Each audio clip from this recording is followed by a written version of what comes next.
Paolo Avellino, nagsalita na sa balitang paglipat ng network. Nakatakda umanong pumirma ng panibagong kontrata ang aktor na si Paolo Avellino sa Kapamilya Network. Taliwas sa mga balita na babalik ito sa GMA Network na una niyang naging tahanan.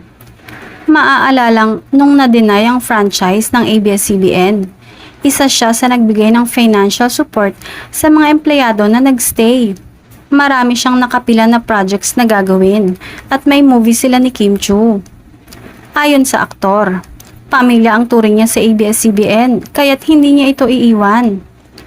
Unang kumakalat ang chikang wala na si Paolo Avellino sa LVD Management ng yumaong talent manager na si Leo V. Dominguez.